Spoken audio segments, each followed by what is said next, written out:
Are we recording? Wait, hang on. Are we recording chit chat or the formal program start? Well, I'm recording Okay. on my computer, so it doesn't matter. Okay, you'll just trim it later. I'll let you know when we're ready to go live, because we'll go live at 5:30 basically, right? Yeah, that's now. And I've got that window open, ready to click go live.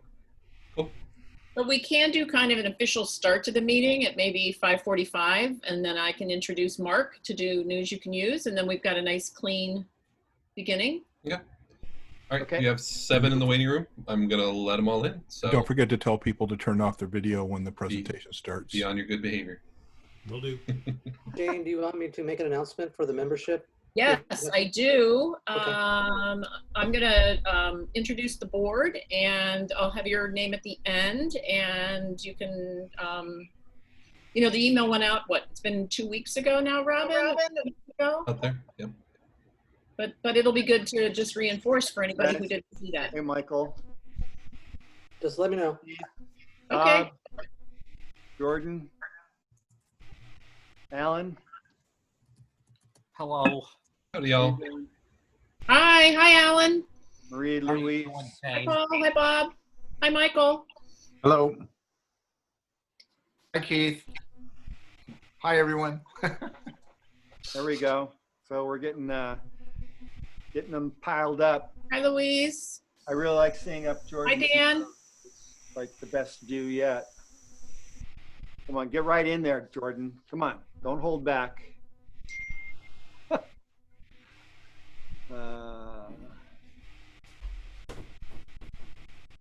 Michael, how you doing? Looks like you've got your stuff there. Yeah, I'm at the studio, so I just got off a live stream, and I spend more time here than my wife or little ones care. But I can't do anything from home with a bunch of little ones running around the house screaming at the same time. Well, that's good. How old are your kids? 6, 3.5, and 2.5. Oh, jeez. Good for you. Well done. Well, I find it's the adults that I have problems with. So the kids that are 11 and 13 and 18, they're nice and quiet, but geez, try to keep my mom and sister and other adults quiet. Jeez, forget it. Yeah. There we go. Hey, Bill, Dan, how you guys doing? Buddy. Hey, what's happening? How are you, Bill? Pardon me, I'm just fine. How are you? You've got that very fancy portrait background behind you. I've been doing an incredible number of Zoom calls, so at some point you just get tired of switching around, and you try to find something that's neutral enough to do well. Yeah, looks good. That's good. Looks You good. have a ring light? Your lighting looks nice from the front. No, this is a couple of small panel lights and one rim light and a background light. So a few things. You've got at least 4 lights going for your Zoom calls. Yeah. I listen, this is my desk. This is where I edit all day long. And I find I'm doing so much Zoom collaboration with people that it made sense to build it in. Yeah. Why not? You know, I being so used to shooting in the field, of course, I just found the right light. The only issue is if it's after 8 o'clock at night, then I start to fade. I have the same issue with sunlight. I did my first Zoom call with setting up the lights and all the rest, and like you say, there's so many Zoom calls, but then you're tripping over the lights, so it's like Well, my problem was that I was constrained out to my voice booth. I put in a Zoom system out there first, and I was doing them from there, but it just got to the point where I was spending so many hours in a voice booth that it was wrong. And it started getting a little hot out there. So I decided to move back in the house. There you go. That's smart. Yeah. Well, there you go. It's kind of It's where a we're new all normal. at. Everything is changed. Yeah. Well, my little studio for my podcast that I've been producing now for almost 2 years with a couple different clients has turned into a very good podcasting Zoom location. So I've got all the cameras and my lights up here, and So I'm looking Yeah. forward to when we get back to in-person production. I'm expecting maybe 2 years. I hate to say that, but it's going to be a while. I think. I could be wrong. I have Yeah. a brand Once new you get studio at work waiting the to be used. vaccine, you're gonna see some Really? changes, but Okay. yeah, probably a year. Hello, everybody. Hey, Mark, I love your set, buddy. Thank You you. look like you're on CNN. Yeah, my wife let me move to a bigger house so I could build a set. So it's took a while, but God bless her. She's great. Hi, Keith. How are you? Great. How are you? Good. Dan Cheatham, what do you have behind you? Is that a camera over your shoulder? Audio.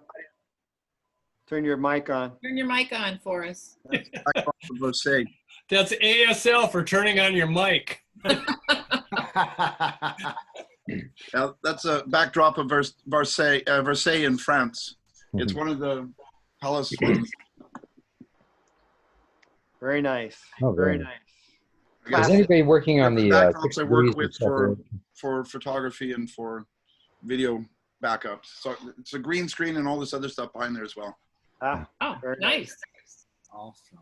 Jordan, you had a question? Yeah, is anybody working on the 6 feet of separation with the San Diego filmmakers? I wrote a script. And I just wonder what was happening with that. They cast it yet? Well, or we have what? our president here, Mr. Unger, I have not heard. So in the void. Oh, he's there. Well, unfortunately, we're not getting any actors to respond. I really don't know why. I would think. Okay, well, I might have one for you. Well, tell them to. I will. I will. You need an Alan old actor? Alan, Just are gotta know you what's showing going us your on. headshot? Volunteering as an actor? Yes. Yeah, any actors there? Yeah. Just go I on will the use two- SD Filmmakers website and Does that count? look at the scripts and self-tape whatever part you want. We'll try to edit together into a final product. Excellent. Alan, what have you been working on? You said you've been working nonstop in the chat. Well, I've been kind of working on a couple of projects lately. Excellent. That's great to hear. Yeah, and I've been trying to get myself more involvement in every project as Excellent. possible. That's very hard right now in light of us not being able to get together in person easily, but I'm glad you're working. Yeah. I've been working nonstop. Excellent. Well, thanks for making time for us tonight. It's always nice to see you. Thanks, Jane. Who else do I see? Kevin over there. Oh yeah, Kevin. Kevin Hi. on his backyard. I think Eric Addison may have just joined us with his old FS or 700 camera. There you go. Very dirty lens, and it's hard to tell. It's Moody. Yeah, very moody. Careful, there might be a. Hello?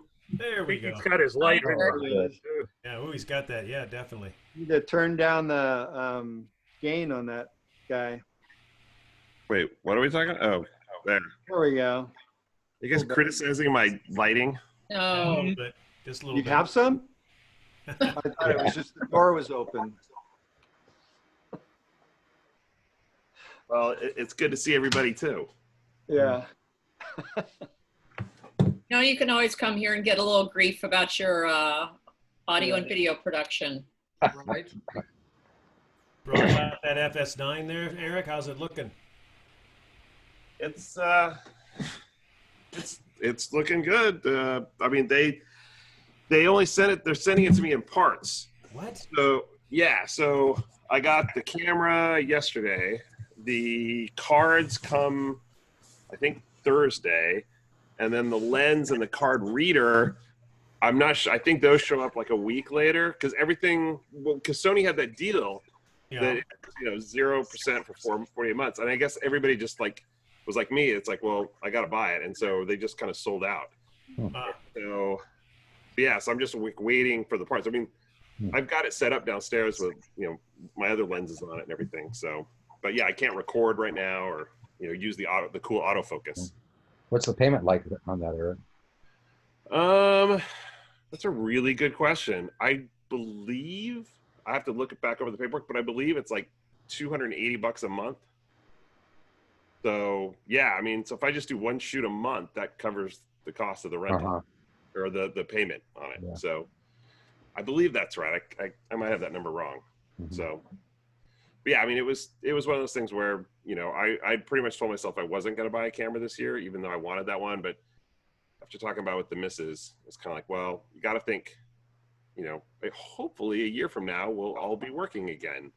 And, you know, at that point I'll want the camera, and the deal may or may not be there at that point. So Is it 4K, 8K, or 12K? It's a 6K sensor that records 4K. Oh. But it's a full frame sensor. So that's been the real interesting thing, is throwing on my different lenses, and the camera has the ability to switch between full frame and super 35 mode, and being able to see the, like, what a 24 millimeter looks like full frame versus super 35 is like, oh, I've been missing a lot of real estate. So You got 2 kids you need to document too. Yeah. Yeah, they're plenty documented. They don't need any more video or pictures of them. That's what the phone is for. Yeah, exactly. Hey, Rich Varville, how you doing, buddy? Look like you're in your recording space there as well.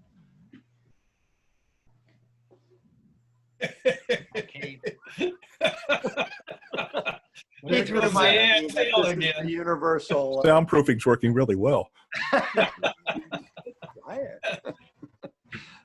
Damn, that's funny. Good. So 3 minutes before we kick it off. Sounds like a plan. Rich, how are the deals coming? Joined us. Hey, I see Mercy Crown. How are you? Hi, Jane. How are you? Good. Good. You were shooting a little bit of a documentary this weekend. What were you working on, if you can tell us? Oh, I can't share quite yet. Okay. But, it's going to be inspirational, and I think a refreshing change and a welcome change. Excellent. Put it that way. We need that. Yes. Well, good. I'm going to keep my eye on your Facebook page. Okay. Who else is here that we haven't said hello to? Louise, are you here? I see her photo. I wonder if she stepped Hello. out. Yes. Hello, everyone. There you are. How are you? I'm doing very well, thank you. How are Any you? news to report?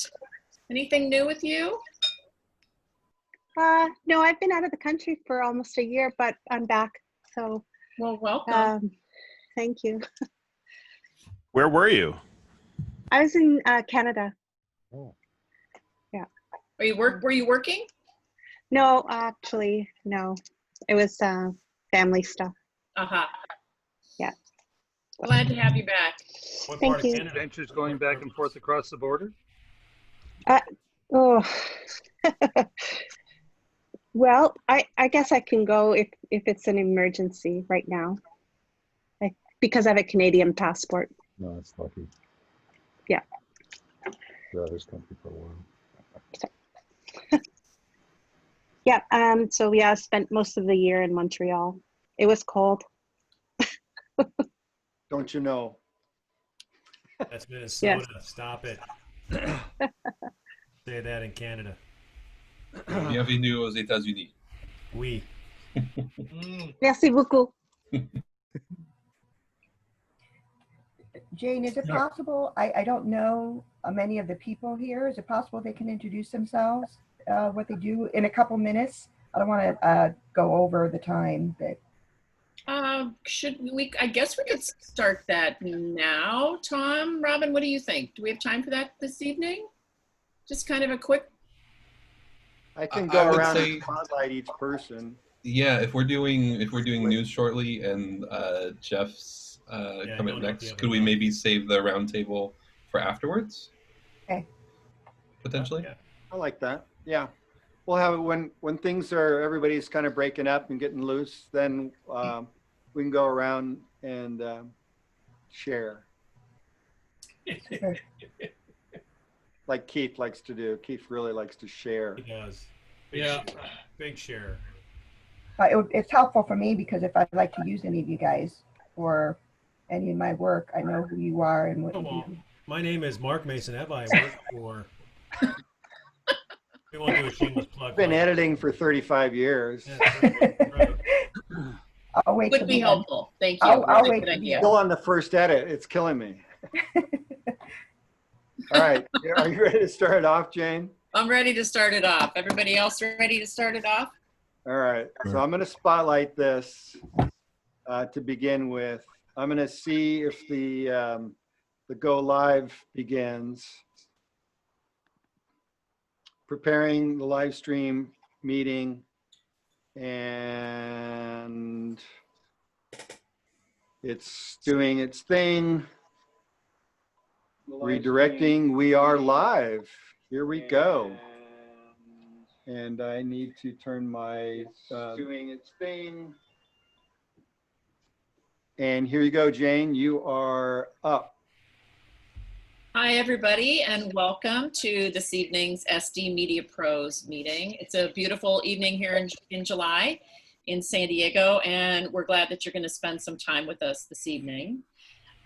We have a number of things happening during the meeting tonight, but especially we have Jeffrey Lehmann here with us, who is host of a television show called Weekend Explorer.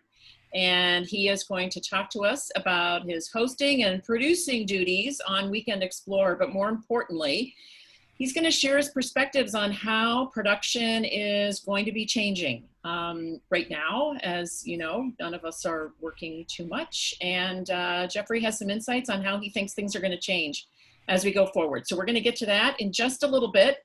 But let's kick it off first with Mark Masonov, who has tonight's news you can use. Joining us from his studio, here's Mark.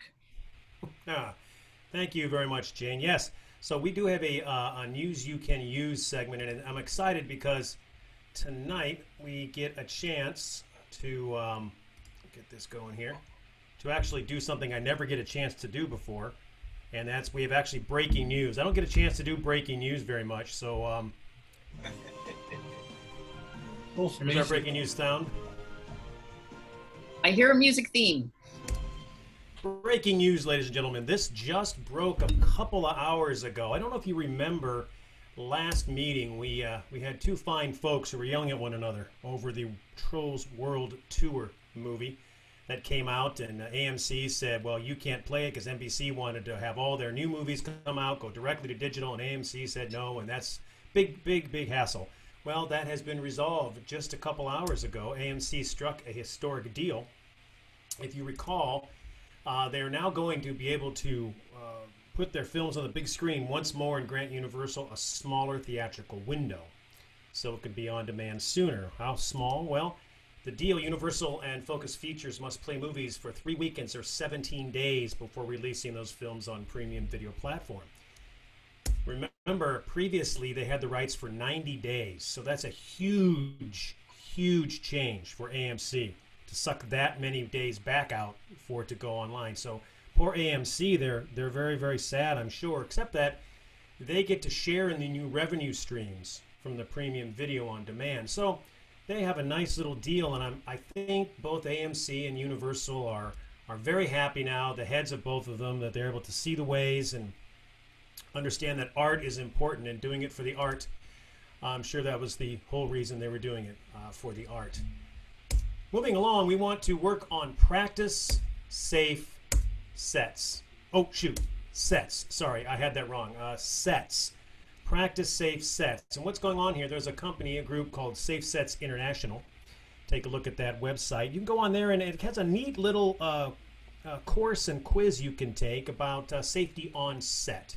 Gives you some good ideas, kind of focuses on what we do as a set, or as a production community. So it's kind of neat, and at the end, you can get a cool little certificate like mine, and qualifies you now to make $1,000 a day in Los Angeles as a health safety supervisor. So I'll be moving up there soon. No, actually it does not, but it does give you some good ideas about our industry. So it's a neat little thing. And speaking of COVID, that's moving forward. Damn the surge, full speed ahead. And this is an article out of the Hollywood Reporter. Hollywood is charging forward despite the surge. Studios keep plotting a return to filming across the country here. California, New York, Georgia, and Illinois. But they're still hashing out details with the protocols. Here in California, good news, according to an official California state document, those who support the entertainment industries, studios, and other related establishments, provided they follow the COVID-19 health guidance, are considered essential workers. So we are all considered essential workers. Welcome to the essential worker camaraderie there that's going on. More good news.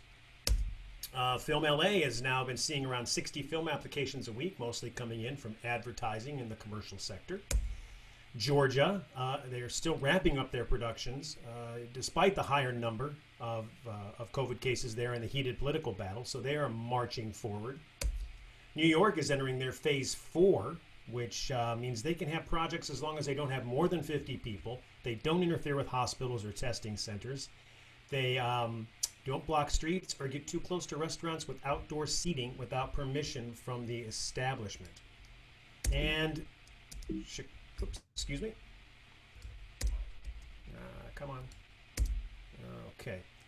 The bad news, for studios plotting their return, the approval has proved somewhat less of an issue with the Guild approval. Guild seems to be an issue. The AMPTP, the Alliance of Motion Picture and Television Producers, working with guilds like IATSE, they're hashing out the details of on-set safety protocols. That's still an issue moving forward. The main issue is about these COVID-19 managers, the health safety supervisors and the health safety managers, the frequency and type of testing, the 10-hour workday caps to allow for more time to clean, and sick day compensation. The Guild wants members who failed the test to still be paid, while the studios want to avoid having to potentially double dip. So that's a big hurdle to overcome, and we wish them luck. And these negotiations, though, will push back the start of the studio work to late August, hopefully. That's the current plan. Now, for you baseball fans out there, in 2016, Max Scherzer struck out 20 batters, tying MLB record for single-game strikeouts. That's a lot of Ks, folks. You know what else is a lot of Ks? Black Magic. Just last week, they introduced the Ursa Mini Pro 12K camera. 12K. They didn't even go to 8K. They went right on through to 12K. So that 12K camera is now you can order it. Has an 80 megapixel 12K Super 35 sensor with 14 stops of dynamic range. The next generation Blackmagic RAW that lets you shoot in 12K and edit on a laptop. Pretty efficient codec. They have a new Generation 5 Color Science to deal with all the massive stuff from the sensor. You can shoot up to 60 frames per second in 12K, 110, and 8K, and 220 at 4K. And you record simultaneously across 2 CFast cards up to 900 megabits per second or 500 with 2 2 SD cards. The cost is $99.95, so it's just under $1,000 a K, under $1,000 a K. But not to be outdone, Sony, their much awaited A7S III, just announced today as well. Almost breaking news. The hopes, will it be 4K, 6K, 8K? Will they compete, ladies and gentlemen? No. No, they will not. They're dropping off 8 of those Ks, keeping 4 of them for the Sony. Still, this camera, while it remains its 12 megapixel BSI CMOS sensor, it does have a 16-bit RAW video output at up to 60p available from a full-size HDMI port. There is a 10-bit 422 internal capture in codecs H.265 and H.264. That's a huge improvement. 4K video up to 120 frames per second, 60p for at least an hour. And it has twin card slots. Each accepts either an SD or the new CF Express Type A cards that will have 800 megabits per second and 700 megabits per second read and write speeds. And its ISO can go from 80 to 102 or expandable between 40 and 409,600. And I've used the A7S II, and the thing shoots in the dark. It's really a marvelous camera for shooting in low light situations. And that's $3,500 under $1,000 a K. So that's moving forward. Now, in our It Pays to Be Famous category, in a story that came out of Screen Daily News, England is relaxing quarantine rules. That's right. They're relaxing them for select international film and high-end television stars, directors, and producers if they are deemed essential to the production. So you can read no 14-day quarantine.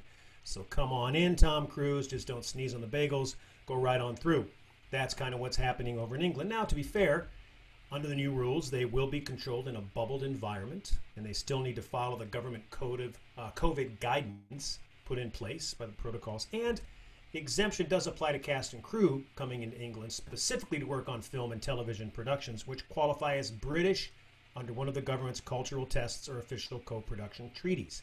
I looked it up, and I think to qualify for British, you have to speak English and serve tea at 2 o'clock in the afternoon. I think those are the only requirements, so if you want to go over there and work, that's a good thing to know. And the pays to be famous or does it category, some of you may remember from a little article from The Guardian regarding Quibi. Back in February, we talked about Michael Katzenberg and Meg Whitman here, Jeffrey Katzenberg and Meg Whitman, who formed a little company called Quibi. And this was a neat little company that was going to be able to play you video in something called a turnstile technology that went in landscape to portrait. You could just turn your phone and the video would continue. Now, Quibi stands for Quick Bites. It's little 10-minute sections that you could digest. But unfortunately, lately, since its debut, it's more like quietly bilking. So what's going on? Well, since the $1.75 billion launch in April, they've generated only 1.5 million subscribers. And you can see Disney Plus has over 50, and Netflix has over 183 million. Now, granted, Quibi's only here in the US and Canada, but still, that's a little low. And they're only anticipating 2 million by the end of the year. They need another 200 million by the middle of 2021 to stay afloat. And the head of brand marketing, the head of daily content, and the head of partnerships and advertising have all left since April. And their turnstile technology, their portrait to landscape, is tied up in a patent lawsuit. So for those of you who just could not stand the portrait production mode, this may be a good news. But for those who invested in this, I believe Quibi now is starting to stand for quite bitter. So ladies and gentlemen, that is our news you can use. Back to you, Jane. Quick turning on my mic. Thank you very much, Mark. Always very interesting and especially timely tonight, considering that we have just had a change today. So thank you for that. I want to take a quick minute and say hello and thank you to the board of directors for SDMedia Pros. This is the group that does all the work behind the scenes, including putting together these meetings. So I see Mr. Tom Kinnaman waving. Tom is our streaming expert and past president. Thank you, Tom. Also on the board, Jeff Trober and Bob Unger, our CEO, David Rains, Christine Gatlin, our secretary, Mark Masonov, who you just heard from, Keith Methvin, Rich Varvel, Robin Martin, who's our vice president, and Kevin Marty, who is our chair of membership. And Kevin has a little bit of information about a change that we announced about 2 weeks ago by email. But just in case you missed that or missed the newsletter, Kevin, give us a quick update about the SDMedia Pros membership. Okay, thank you, Jane. Hi, everyone, and thanks for joining us this evening. I just wanted to remind everybody, if they didn't see the email, that on July 1st, we reduced our membership from $80 to $50. And this will run until June 30th of 2021. So if you have just renewed before July 1st, you will still get the $50 discount when you renew the next time around. So just want to make sure everybody knows that. I also would like to ask people if they have any ideas about meeting topics, please let us know, because we would love to hear your input and things that are on your mind that we could also use for a meeting topic. So remember, the membership is only $50 until June 30th of 2021. Thanks everyone for being here and supporting San Diego Media Pros. We really appreciate it. Thank you, Kevin, very much.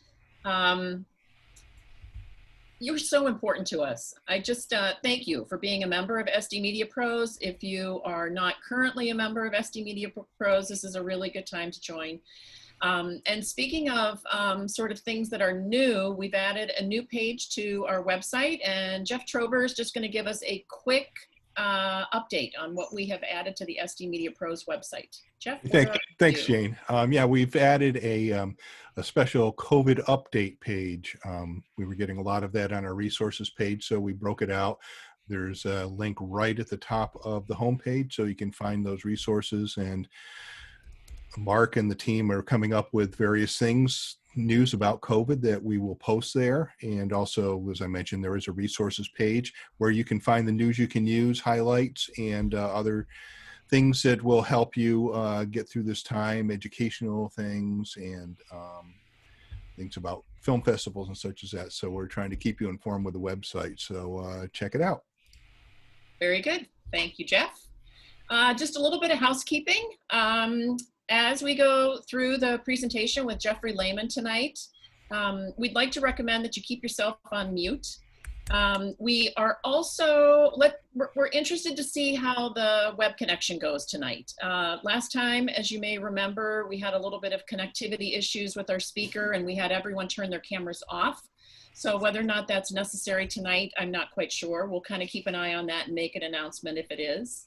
And if you do have a question, please put it into the chat window. And Robin Martin is going to be monitoring that. During Jeffrey's presentation, we're going to stop a couple times for questions at some logical points. So we're going to break the meeting up. Jeffrey's got some remarks and information, and then we'll do some Q&A and go back to Jeffrey. So, but speaking of Jeffrey Lehmann, he is our special guest tonight, and we are very pleased to have him here. Jeffrey is often on the road. And in fact, when I sent him the invitation to be a presenter at this meeting, he said, I'm happy to do it anytime I'm stateside.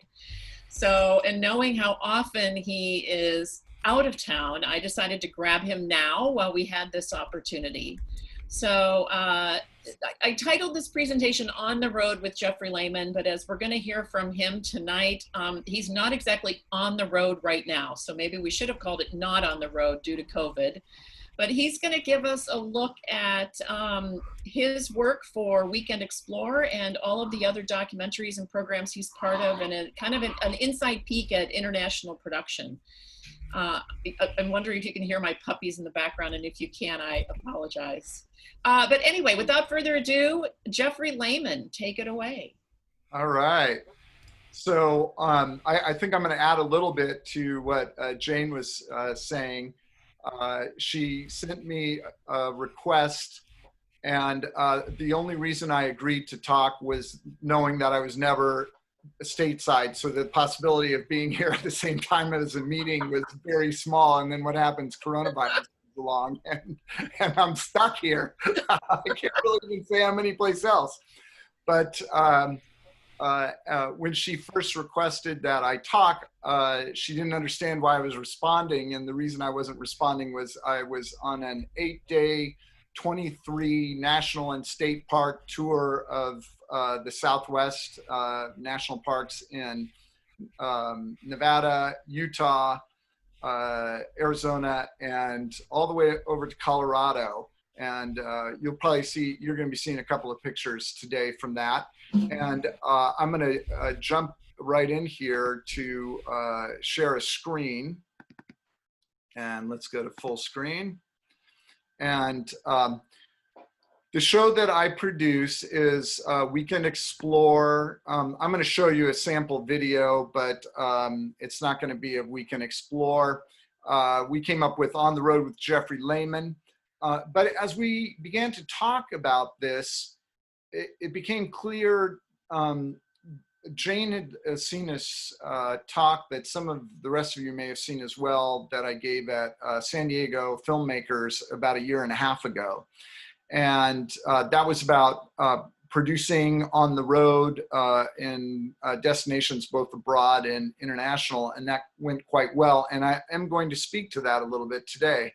But as Jane and I kind of fleshed out the idea a little bit more and more, it became obvious that coronavirus right now is the elephant in the room, and that if we didn't really talk to that, then all that information, you know, that's the information we need to be talking about right now. We need to be getting ourselves busy and creating new opportunities.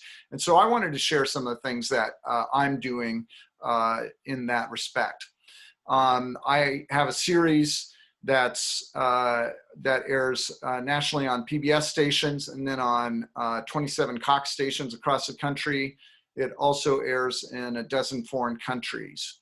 And that's We Can Explore. It's been national and it's been international since 2001, and it's aired nationally on PBS. Oh no, international since 2000 and on PBS nationally since 2001, and Cox since about 2004. And before I forget, because I always do, if you want to follow me, the social media that I'm most active on is Instagram. But it doesn't matter if it's Facebook or Twitter or Instagram or YouTube, it's all at We Can Explore. So search We Can Explore and you'll find me. So here's the little overview. We're gonna start with 2000 BC. Well, we're not really gonna go to the cliff dwellings, which were actually 1500 CE after. We're gonna talk about 2000 before coronavirus.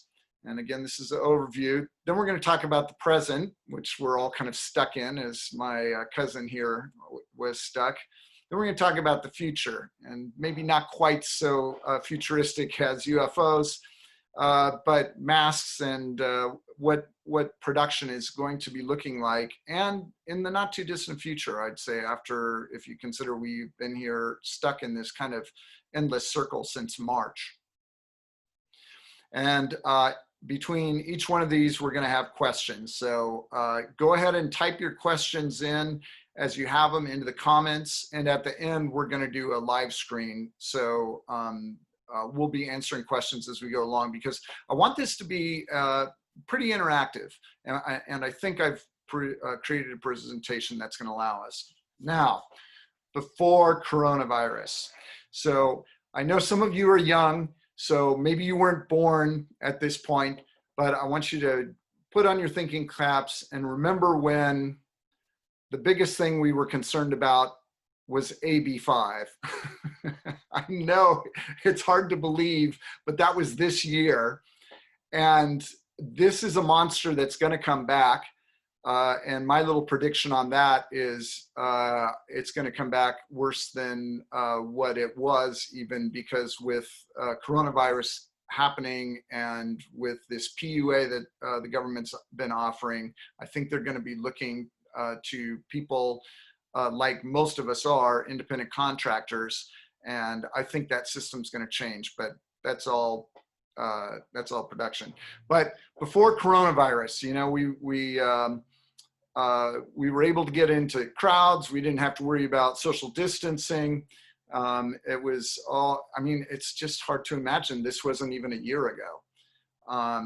Things have changed. Okay, so on We Can Explore, this is the before coronavirus, we would set up destinations and we would shoot those destinations. The destinations that, you know, we shoot all over the US and internationally. And we had set up for this year, starting in March, end of March, were shoots in Malaysia.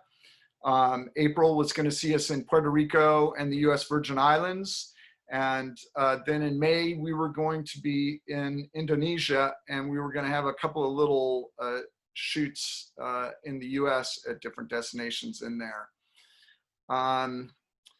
With that said, none of it happened, obviously, and probably goes without having to be said. So normally when I produce, I have a cameraman, I have an assistant cameraman, I have a director, I have a production assistant, and then I have one more guy that gets paid the least, works the most, and most people forget, and that's the producer and host, which is me. So this is what our crew was before coronavirus. And I bring that up not only so you guys know kind of the size of our crew, but also we're gonna flip back to this in the future part of this talk.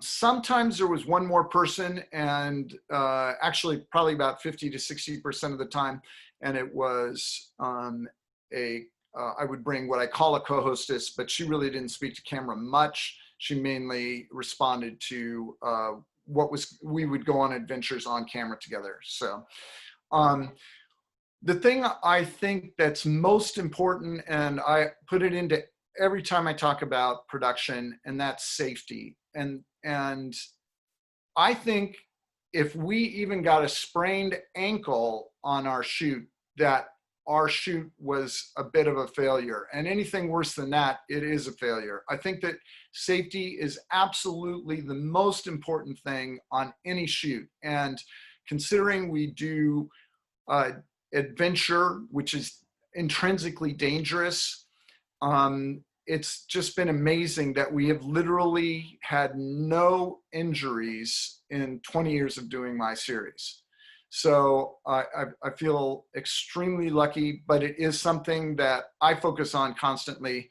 My director, associate producer, Jim, he focuses on constantly, and we just kind of remind everyone. And we remind everyone every single day. So if you're out there producing, especially if you're new, let me really impress on you the importance of safety, because you'd be surprised how quickly you can get into trouble if you're not constantly paying attention to it. Equipment, you know, things have been fantastic, as all of us know. I don't even know how much I need to talk to this, except that, you know, the equipment's got lighter, cheaper, safer, better, as we were just hearing, and more mobile. And the more mobile has been fantastic for us, you know, because we're still transitioning. We were almost kind of completed with the transition when coronavirus set in. And we can kind of produce completely mobily at this point, but we just haven't done it. We had planned to do it for those shoots that I told you about that have been delayed for right now a year. The other great thing is, for you that haven't been around that long, we used to have lights that were heavy and hot, and we had to plug them in. And there's still some of those lights around. They're used on more on movies. We don't use those at all anymore. Now it's batteries. They're not hot. They don't have cords that people that aren't associated with your shoot can trip over, or people that are associated with your shoot. And that has brought insurance rates down tremendously, as many of you will know. So that's a fantastic thing. And one thing else I wanted to mention, and this is just throwing it out there, I don't know how much it'll apply to anyone, but one of the things that we have been doing for a long time, since about 2004, is piggybacking. And I call it piggybacking because I couldn't think of another word to call it. But we produce a couple of different programs. Weekend Explorer is an adventure travel series, but we also do shorts. We have a commercial version of our series, which instead of like the PBS series that just focuses on one destination, the commercial packaged series has 3 destinations in each of the episodes, and it has more commercial things like restaurants that PBS frowns upon. But in addition to that, we have a historical documentary series that's called Maritime Silk Road, Birth of the Global Economy. And I'm gonna show you, I think, a clip of that here in a minute. And that we are finding is excellent. And in fact, when we shot the Maritime Silk Road, we were able to piggyback and create some Weekend Explorer episodes. When you find you're producing internationally, you have a lot of expense, not only in the hotels and flying people over there and stuff like that, but one of the large expenses is actually in the time to fly over there and to get adjusted to jet lag and such like that. So we really, our crew is, there's really another 3 or 4 days of crew costs just for travel whenever we go internationally. So whenever we go internationally and we're shooting Weekend Explorer, I always require that we have 2 episodes set up in a row at a minimum, just because of those travel costs become prohibitive, the time costs for the crew. In the piggybacking situation, this is excellent. We can create a whole second series. And in fact, I mentioned the 2004 time frame because back then we had shot a couple of pilots for a couple of episodes for a pilot series called Epicurean Explorer, which was on food, because PBS was asking us not to feature food because it was, in their mind, too commercial, although since then they've come out with a number of food series. But we were approached by EW Scripts, which was recently bought by Discovery. But back in the day, it was about half the size of Discovery, and they had 2 channels. Weekend Explorer could go on the Travel Channel, and then Epicurean Explorer could go on the Food Network. Excuse me, I just misspoke. It wasn't, they didn't have the Travel Channel, they had Fine Living. So they wanted Weekend Explorer on Fine Living, and they wanted Epicurean Explorer on their Food Network. And the only reason we didn't go, well, there's 2 reasons that we didn't sign that deal. One is they loved the piggybacking idea, but they wanted to pay the same amount that you would pay for a single episode for both episodes, for both the food episode and for the Weekend Explorer episode. The other thing is that they wanted the Weekend Explorer name. Well, that's a very valuable name, as you might imagine, and we have the URLs for all of that, plus the copyright for that. And then the third, which I'll throw in there, is that any interview that we wanted to do would have to be approved through EW Scripts. And for me, it just wasn't enough money to lose that moniker of Weekend Explore and to also have the restrictions as far as interviews go. Sometimes I wonder if maybe it would have been smarter for me to grab the money and move on to another project, but that's the decision I made in 2004. But piggybacking is a huge thing. It can be very valuable since you can add 2 days to a 4-day shoot and you have 2 episodes instead of 1 episode, and you basically halved your cost. All right, do we have some questions? No? Yes, we definitely do. Oh, okay, go ahead. I had to get to my unmute there. So Jeff Freeman has a bunch of questions. He's been peppering the chat, and by all means, everyone feel free to do so. First off, based on your description of your crew, how do you handle sound for more complicated setups, or just generally when you need multiple microphones, shotgun, lav? Kind of what's your approach to run and gun sound? The production assistant is, we train up the production assistant, so he's really our sound guy. You know, we've flipped back and forth at least 3 different times. We've gone with just straight lavs and the camera mic, and then we've gone with where we actually had another crew member added to there that was, you know, had the full setup and, you know, the boom mic and all the rest. And we've flipped back and forth. We started with the audio boom mic guy, went to just lavs and camera mic, went back to that. But about a year ago, we just found that our production budgets were getting so pinched, and that the audio that we were getting without that audio operator and with a well-trained assistant cameraman / production assistant, we were able to do it without it, and we just couldn't justify it from a financial standpoint. Do you get just wondering, do you get travel perks besides pay? And if so, how do you get them? Oh, okay. So we provide our series free to PBS. I actually own all the rights to Weekend Explore, which is going to come into our conversation a little bit later down the line. We have a barter deal with Cox so that they get 3 minutes and we get 3 minutes. Although and so we can get sponsors that way. But the primary way that we have made money is selling it internationally, selling our film clips, and what's the other thing? And some licensing to people like Delta Airlines that we aired in-flight on for about a decade, and with cruise ships and stuff like that. So basically, and the great thing about PBS is that you say, oh, well, why do you want to give it to PBS free? Well, we don't. You know, we'd love to get paid by PBS, and that's kind of it makes it a challenge. But one of the things that PBS brings to the table is that about 2.5 million people see it on PBS each episode over, you know, a 3 or 4 year period of reruns and all the rest. And so then we can go to any destination that we want, show those kind of numbers, and they will provide the travel costs. So they'll fly us over there, they'll put us up, they'll feed us and stuff like that. And that's about 30 to 40% of your costs. So that's why PBS makes sense for us. And that's something that is allowed by PBS. Okay, thank you.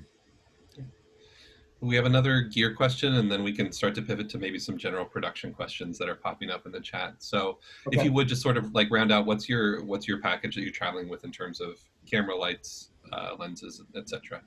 Oh, you know, I was going to dig out my camera. We have a PL mount, which allows us to put we have a PL mount 4.6K Mini Ursa, a Blackmagic Mini Ursa. Okay, so we were just talking about that new 12K, but we have the very first one that came out, and it's a 4.6K, and it shoots beautiful stuff. Not great in low light, and so we're looking to actually up our game in that respect.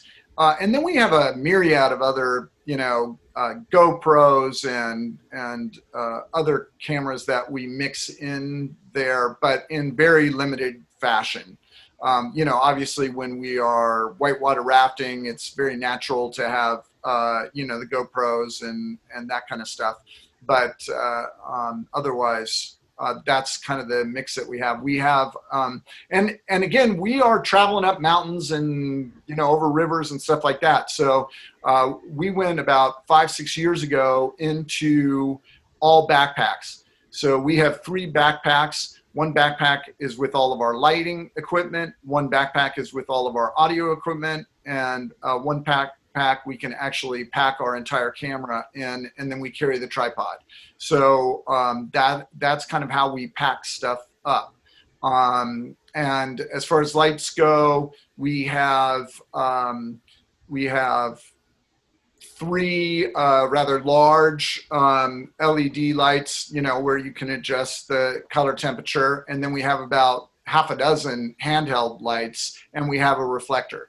So that's kind of the lights that we run with. And really, we haven't run into a situation where we need more than that as far as lighting is concerned. Is it still fun? Is it still fun? Oh, yeah. Oh, yeah. Oh, yeah. The only thing that wasn't fun was when I got pushed off a damn bungee jumping in Switzerland. Is that what? I swore I would never jump out of a plane or bungee jump, and I got talked into it in Switzerland. So, and I was actually supposed to do it again. The one in Switzerland is the highest land-based bungee jump in the world. And then the highest one in the world is actually on an island off Macau. And I was actually supposed to jump off that one for our Big Bay series. And in fact, I'm going to jump right there and show you an intro to the Big Bay series. Let's do that right now. Let's do that. Just and I'm gonna let's just play it. I'm gonna play about 1.5 minutes of it just so you guys get a feel. This is kind of the style that we use to shoot. You know, I do a little stand up and stuff. So let's. More than 2,000 years, a new initiative wants to connect manufacturing centers with entertainment and banking centers to spur on new technologies and innovations while maintaining culture. I hope you'll stay with me as I explore China's Big Bay. In ancient times, the Pearl River Delta was famous around the world for its trade in superior manufactured goods. Today, Hong Kong, Macau, and 9 cities in the Guangdong province will work together in what is being called the Big Bay to make the region blossom again.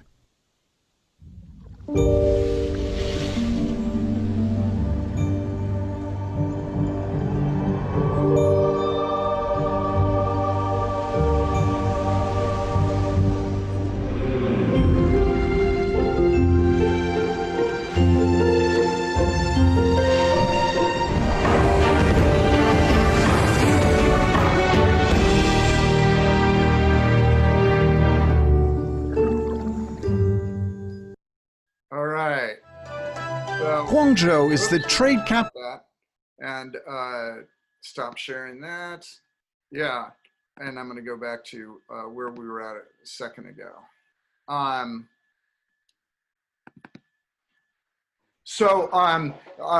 You know, that's kind of a, it doesn't matter if it's our historical documentary series or that series, which is on modern China and the inventions that they have that are more advanced than what we have here in the West, or We Can Explore. It's kind of a stand-up. There's a tease for the show, and then with a map. And then there's actually more of a tease on We Can Explore where we show what we're going to do during the show. And then we run into the intro and then the show begins. So that's kind of the format, a pretty standardized format. And one of the things that I think I've learned through the years is that the more standardized we become, the better off we are. And so now we create shows that we only create, well, I mean, we create shows that are longer, but when we create a half an hour show, which is most of our series, they're 6.5 minute segments. And then you have the packaging, which brings them up to 22 minutes if it's commercial, or 22:30 if it's, or I mean 22 minutes if it's cable, 22:30 if it's broadcast. And we have a way to stretch it out to 26:46 for PBS, which is their delivery. Nice. We have a couple more questions here about just nuts and bolts, whatever you can speak to. Where does the funding come from to produce the series? Is Well, it like I spec, said, or are you selling it afterwards? It's selling. We're allowed to get some underwriters for PBS. PBS likes to talk that up, but that is really challenging and doesn't bring in much money. But yeah, for the most part, it's from selling it internationally. And quite frankly, things are changing drastically. You know, from about 2000 until about 2008, we would, Japan, for example, we would get a $5,500 per episode license fee. And now that license fee is about $2,500. And on the low end of that scale, Vietnam would pay us about $600 per episode, and that's gone to $300. Another one of the main income streams is the licensing of footage. And it used to be that we would bring in somewhere between $6,000 and $12,000 per quarter and selling footage, and that has decreased by about 65% as well.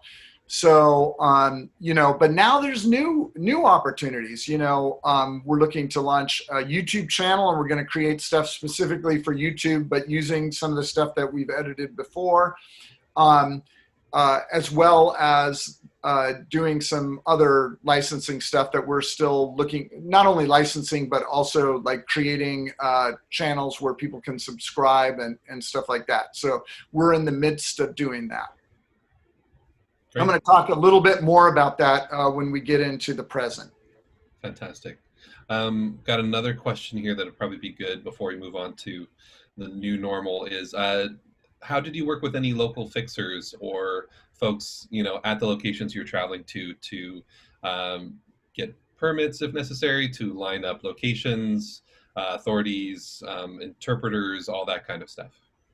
Okay, so now this comes back to the piggybacking, which is awesome, because in my case, I go to the destinations, and I usually have a conversation that's about, and you know, I get approached by destinations every day to come and film at that at destinations around the world.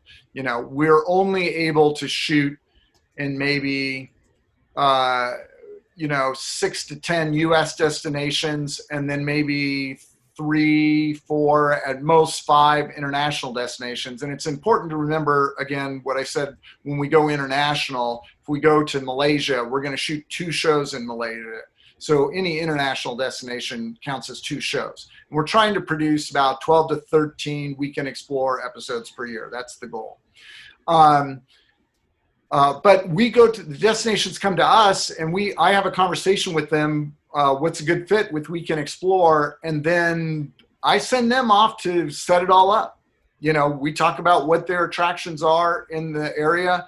I talk about, I love hiking. I do hiking every day. It's boring on camera, so we almost never hike on camera. That just doesn't happen.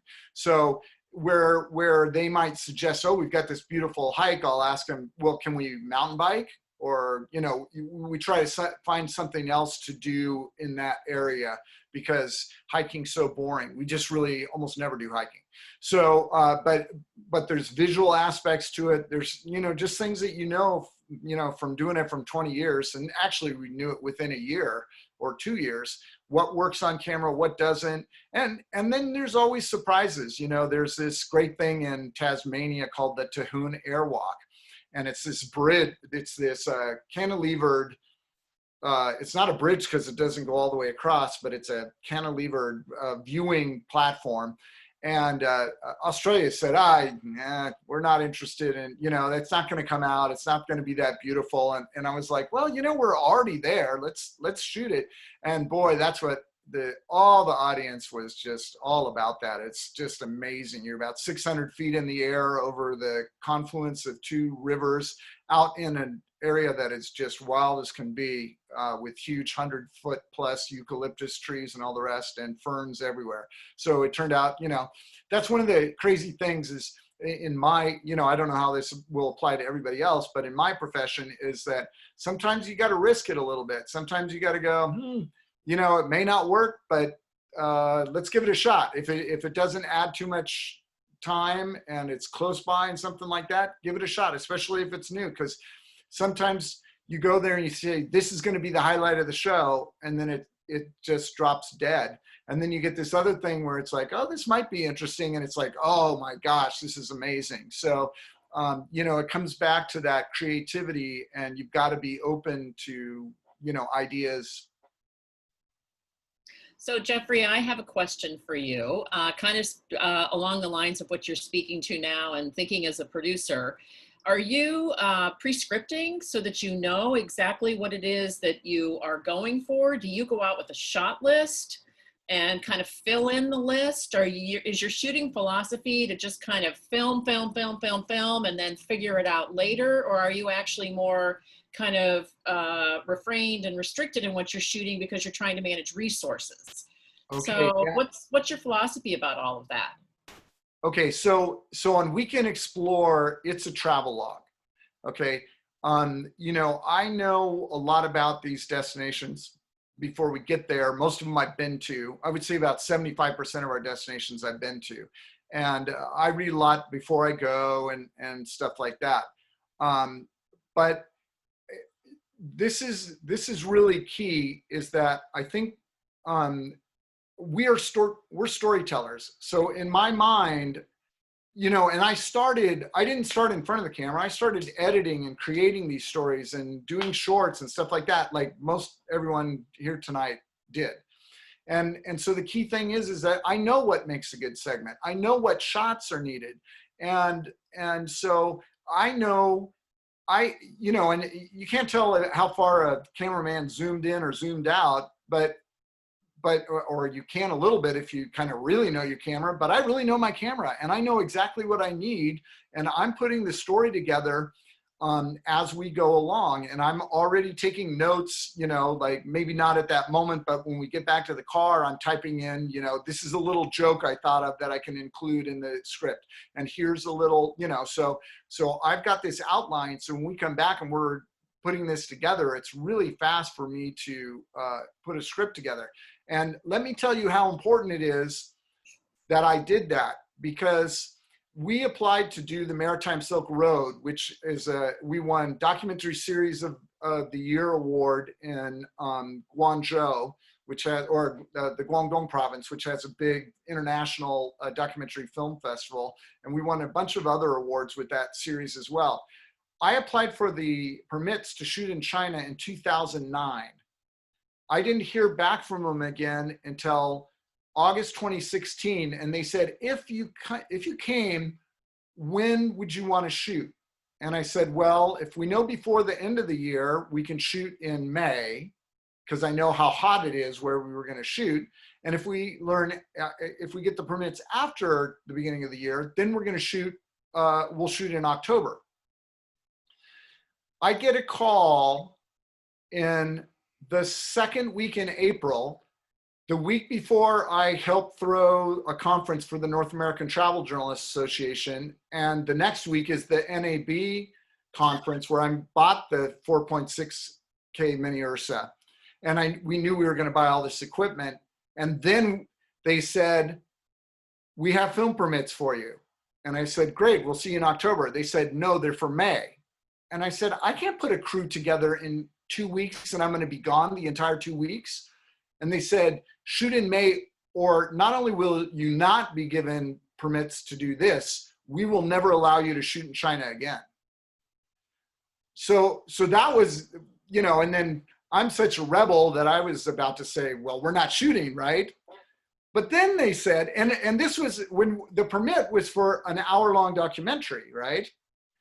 So then they said, well, is there any way that you could do 6 half-hour episodes? And I was like, what?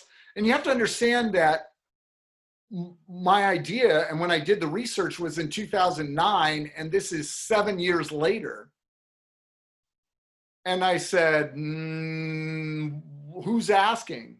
And they said, well, we'll pay for all your travel, and we'll give you $50,000 if you can make 6 half-hour episodes.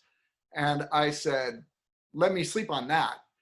But basically, I got there and I was creating the script in my head as we went along for a historical documentary series, which is very different than a travel log.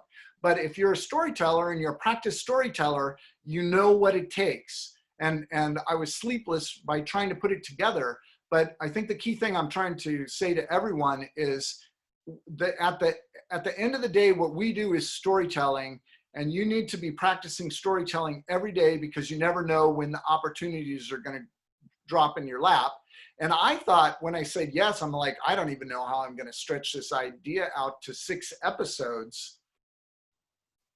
We not only did the 6 episodes, we could have done 7, but now we have 18 more episodes mapped out, and we're trying to find sponsors. And I think if coronavirus hadn't come along, I think we would have nailed them down already. But I think once coronavirus, we're allowed to shoot again, that we will find those sponsors. We're approaching, we have a few, and they're interested, and they're big names. So, you know, it comes back, know what you're doing, you know, practice, do your stuff, and get better and better and better. You know, what we shot in 2001 wasn't even acceptable by the time we were 2004, even though we won an Emmy and other things back in 2001. And every year you just got to get better and better and better. So the minute you're sitting on your laurels, you're not at a plateau, you're going downhill. So you need to practice keep your tools sharp, and they got to keep getting better. Very good advice. It's not just good enough to use better equipment. Your storytelling has to keep getting better. And I think storytelling is getting better. Well, there is kind of an evolution in how stories are being told too. When I think back over the course of my career, we're telling them very differently, but that's a topic for another meeting. Right. Why don't we move into part 2 of your presentation, and then we'll have another break for questions here shortly. All right. And I'm going to share this. That sounds great. All right. So pass the questions. All right. Whoops. The present. This is Movie Town in Kanab, Utah. They shot all the good John Wayne films and Jimmy Stewart and all those films there. And it was part of that 8-day tour that I just returned from that I was telling you about. And this is my 20-year-old cousin who is a fantastic actor if anyone ever needs an 18-year-old. And I say that with all 8 kids in my family that are young, having gone through acting. He's the star. He's amazing. So we can explore the present. We had all those shows set up and dead on arrival.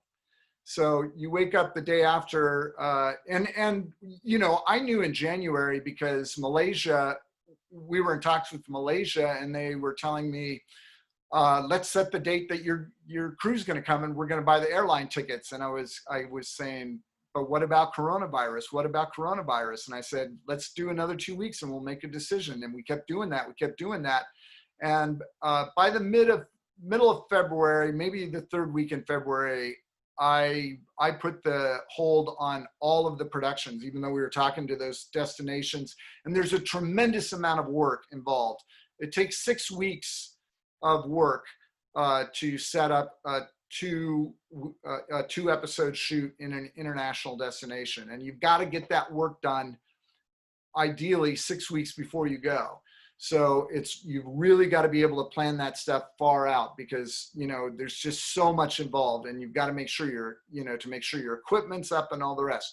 Oh, and one more thing I want to mention about our equipment is that we have backup for everything, absolutely everything. We have backups for SD drives. For every single connector, there's a backup, so that, you know, if we're out in the jungles of Borneo and something goes bad, we have a backup.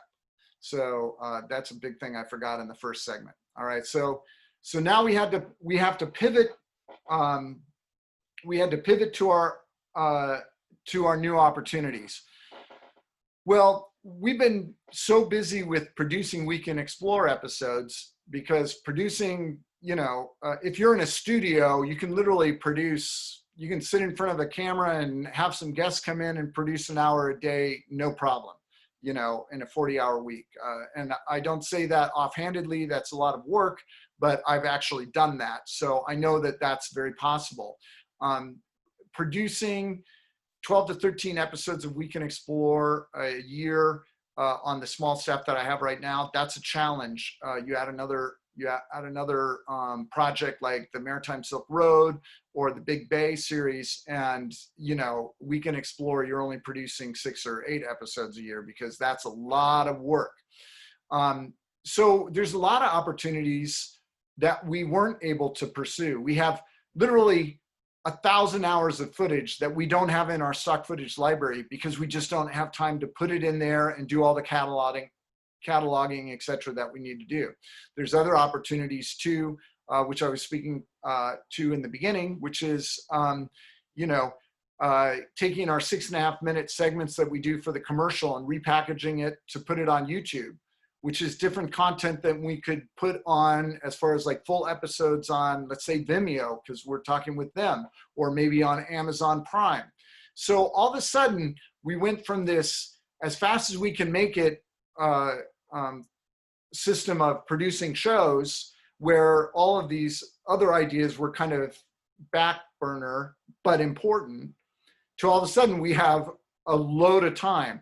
So for us, it was this huge opportunity to go back and say, what are the different ways and areas, profit centers, that we are not taking full advantage of? And literally, we are still working full time to develop those profit centers, because there's so many of them that we haven't developed to their full potential. And even though right now they're not, you know, because people aren't producing that well, so even though we might be throwing time into the stock footage and stuff like that, that's something that's going to pay off for us long term. The channel, you know, destinations don't have money right now. Nobody's traveling, right? But as growing the YouTube channel is going to allow us to make money once people are back online. And people are doing some traveling now, but it's 40%, I think, is a good average across the board. for destinations as far as their how much money they're making from TOT, which is hotel tax, which is their primary income. And you know, the same thing goes with everybody else. And of course, cruise lines, oh geez, those poor guys. So it's important right now for everyone. And of course, I'm in this kind of different situation, but there's some, you know, there's lots of opportunities. You know, some of the things you can still do. I know we have voiceover talents. We have people that are good in animation is becoming huge. So I've had some offers on stories. I pitched some stories remotely and they're animation stories, and I have a couple big names that are interested in seeing a treatment to those stories. You might want to write that screenplay that you have always thought about, but you haven't done yet. And then you might want to do further education. So that could be getting better at what you do, which comes back to what we were talking a minute ago about keeping your tools sharp and always improving them. Or it might be that you're getting your master's so that you can actually go teach on the side to give you another huge income stream that's maybe a little more stable than our industry typically is.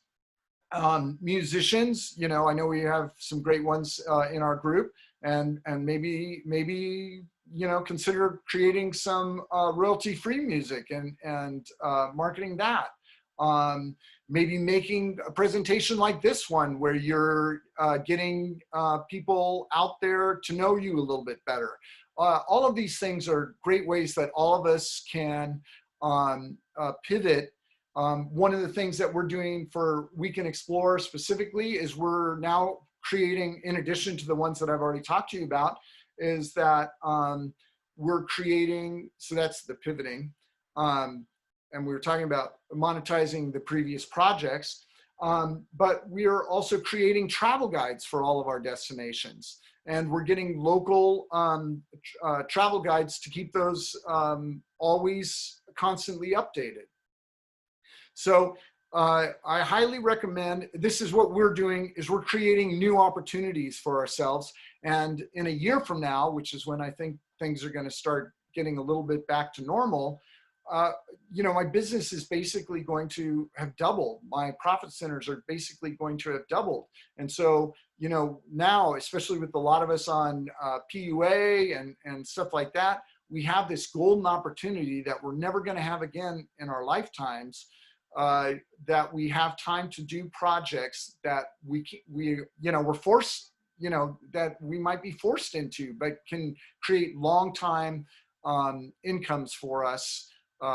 Residual incomes for us, and I think it's a great time. I think that really, I know I hear it all the time from people, and I know Jane mentioned it, and I'm not criticizing anyone here, but every time someone says, I've been locked in my house with nothing to do for 3 months, that is just not the person I am.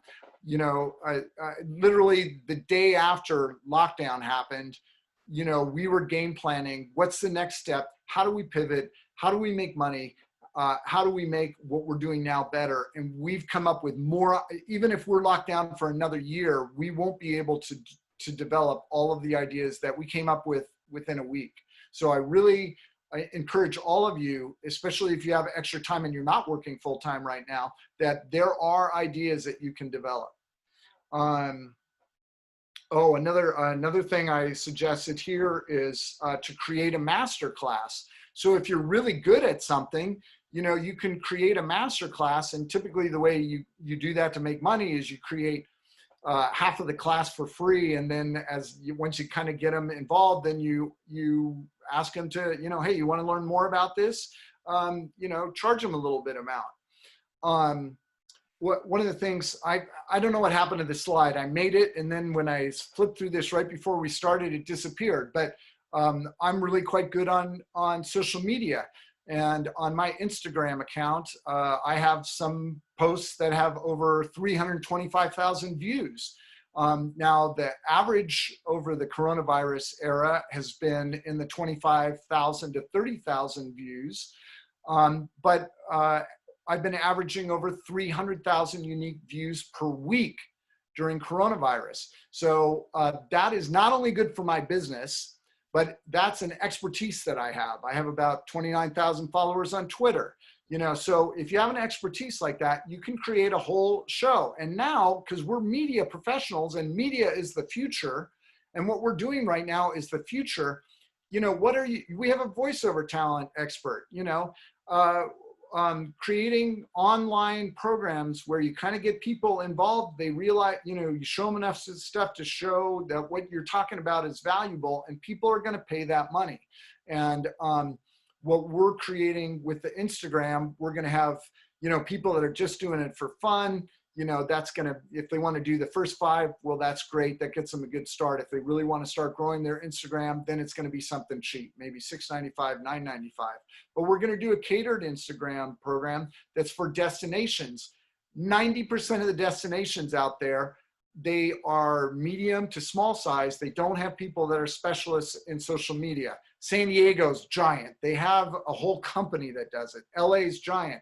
But then you have people that are smaller all across the nation, and we're going to be charging a lot more for that.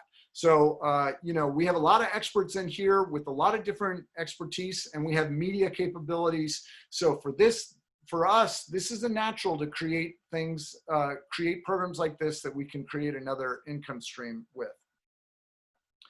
I think the key is that we are now working with coronavirus. So, and, you know, someone just said, I can't remember who right this second, said it's going to be like this for 2 years. I think we're going to start to get back to normal around the June of 2021. I think we're going to start to get things figured out. So right now, we can't sit on our hands for another year. We need to start working with coronavirus. And so, and I know that some people are panicked about this, but I really want to maybe impart some of my enthusiasm, because I believe that every time something bad happens, there is an opportunity that's created. And I think we're in this optimal position, because especially here in San Diego, you know, we are such a small community and we have to wear so many hats that we have a lot of skills and we can put stuff together.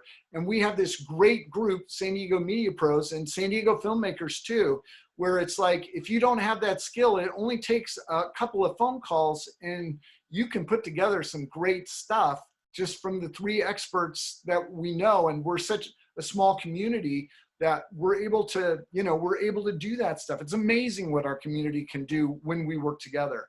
So I'm really encouraging you to do that. And we're on Zoom tonight. You know, I made I did an Instagram presentation for the North American Travel Journalists Association about 3 days after close down, because travel writers were literally, they were literally out of work overnight because they weren't even allowed to travel, you know, and this Instagram was a huge success. And we're looking to already do another one for them. And then I kind of found Zoom is a great way to, you know, because you're able to record on your Zoom. So, you know, if you really want to do it down and dirty and you're just delivering the information, you know, just figure out Zoom, and you have this great platform that's free that you can create these teaching and expertise videos on. Let's see. And I really encourage you to engage on social media. It's a great time to build your social media. People are stuck at home, so they're on social media more. You make those valuable connections, and those people are going to come back when you say, hey, I just made this feature film, or I just went to Borneo and I shot this travel, you know, whatever. And I think social media, if you have some extra time, now's a great time to increase your social media. If you're not on IMDb, and I have to say I'm the worst on IMDb. I need to get on IMDb, but that's something that I'm going to be doing here in the near future. Build a niche brand. The key is niche. I don't know if our group has really spoken to this much, but I speak about this all the time to travel writers. Don't go and be a generalist. You will fail. You need to be specific. Find a niche that you're the expert on. If you're a voiceover talent, that's your niche. if you're a lighting expert, because, you know, all of a sudden everybody's got to be on Zoom, and you have these executives that are making $100,000, $200,000, $1 million a year, and they do not know how to light. So you create a thing that tell them what to wear, how to light themselves and stuff like that, and you're off and running. So, you know, that, and there's going to be average people that are like, hey, I got to get in front of my boss and give a presentation, stuff like that. So there's lots of opportunities out there. You just need to figure out what you're an expert in, and you can create a niche brand. But again, focus on the niche. Don't try to just say, I'm going to teach you how to do a video. The more niche you are, I think the more successful you're going to be. It's definitely true in the travel writing and travel journalist industry. And I'm pretty dang sure it's going to be the same with us. Diversify your income streams, and all this stuff. A lot of this stuff that I'm talking about may not make you money immediately. The ideas I was just telling you, I think you can make money immediately on. But for example, some of the stuff that we're developing, we're not going to make money on until we're coming out of this dark cloud of coronavirus. But once we do, that stuff's going to make money for us for years and years and years and years. And I'm talking like decades. The stuff, we went to high definition early in 2002. Everyone in Hollywood called me crazy. And what I was saying from the first time I saw it at NAB in 1997 is, as soon as you have a camera that's high definition, I want to test it and I want to buy it. And we got it from Panasonic. They brought 3 HD cameras in 2002 to the US. 2 never left their labs. And then they gave it to me for 2 weeks. And they never asked for it back. So we kept using it for an entire year. And a year later, I get this phone call, and they left a message. I was scared to death to call them back. But finally, after a day, I said, I got to call them back because they were looking for their equipment. And of course, I'm thinking, oh, they're going to chew me out. And then they said, have you been using our camera? And I was like, yeah. And they said, have you been filming destinations? And I was like, yeah. And they said, great. We want to sponsor you to go to travel expos and show people, you know, these travel expos, like the LA Times travel show at that time had about 30,000, and the DC one had about 40,000, and the New York had about 60,000 a weekend. I was introducing HD television to 40,000 people a weekend plus, and getting sponsored by Panasonic to do it. And that stuff that we shot in 2002, no one knows the difference. We shoot in an evergreen way, which is there's no cars in it, which is the key thing, no cars. We also don't use styles of clothes. I have very traditional cargo pants and you know, solid colored shirts. So yeah, and so I promise you, the stuff we've shot on whales and that in 2002 and in the Lake District and stuff like that, we're going to be showing that for another decade, maybe 2. And people are going to still watch it. So Jeffrey, let me jump in here quickly, since one of the points that you made was about social media. What is the secret to your Instagram? We're all visual, we're all creative. Is it about hashtags? What are you doing to build that audience? Okay, so I'm going to do a lesson, and I'll give it all free to you guys when I do that. It's probably won't be until September, honestly. Okay. But, you know, one of the things when I got on Instagram is Instagram, for all of you that don't know, they have, you're allowed to, 99% of the people, they're posting still shots. And then 1% are doing videos. Well, I was doing these still shots, and I'm like, we really do videos. And then I would post a video, and the videos weren't doing as well as the still shots. Hashtags are super important. Putting the location, super important. Having a theme. You know, this is something when I gave this presentation I was telling you about, I talked about, you know, when I started Instagram, I just knew everything, you know, I mean, just went in immediately, did everything right. Well, of course, that is not what happened, because Instagram, when and I only started 2 years ago. So people are like, oh, I can't grow my account because Instagram was 6 years ago and it's not growing. I've done more growth in the last 3 months than I did before that. But there's a lot of key aspects to it, and it's going to take a 6 one-hour presentations to teach you all that. But one of the things I really wanted to do was I wanted to be able to post GIFs. And for some reason, Instagram was blocking me from doing that. And they finally started allowing you to do that. And so I have these little 2-second GIFs. So it's kind of a still picture with a little bit of motion. And it's, it's my ecotourism weekend explorer brand. And I was already growing great on still pictures, but as soon as I was able to do GIFs, it was like just throwing gasoline on a fire, and we just blew up.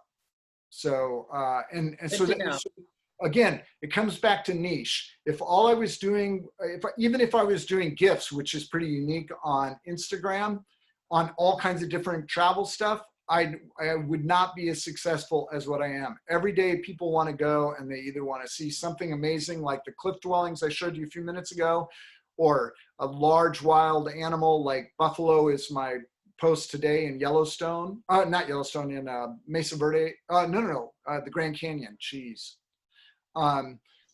We've shot buffalo in those other places too. But at any rate, yeah. So I think it's just finding your niche. Okay, so now the present, right? 2 weeks ago, I had been posting from my library for 5 months. And considering I haven't made that many GIFs, I was running out of content. So the key is that I had to feed the beast. And oops, did I get knocked out of my presentation? So I had to feed the beast. So what did I do? Is it going to let me do it? I went on an 8-day road trip, and here you can see it. 8 days, 2,507 miles, right on 4,000 kilometers, 23 national and state parks, although the 23rd is the 7 Magic Mountains, which is the art installation outside of Las Vegas. Because in social media and just in general, even with television programming, we know this, and it's going to work into my story a little bit farther down the line. But we've got to feed the beast. And people right now, we have more attention from people right now than we will in the rest of our lives. So, and people are looking for new content. So all those competitions that you're thinking of in Spielberg and all the rest, they've got shackles on and they can't produce new stuff. We are light, nimble people that have a lot of imagination and can tell great stories. That's what San Diego Media Pros is all about. And so what I am challenging you to do is create the content that the public right now is desperate for. And so here you can just see on the right, just all this, look at all these amazing things. And I shot great content that I can be posting now for months, but I'm going to be doing another trip before the summer's done. One thing I also am doing, and again, this is about creating new profit centers and diversifying what I'm doing, is that I've been shooting tons of footage on my cell phone that I'm going to be editing together. Instagram really loves that stuff and will help your regular feed grow as long as you keep posting to Instagram TV. On Instagram TV, you need to have a minute long segment or longer. It has to be at least a minute long, whatever you're doing. And so I'm shooting tons of content for that. And so now we're back to questions, because that's the present. Sure, I've got something to get us started, and then hopefully some people will drop some more into the chat as we go.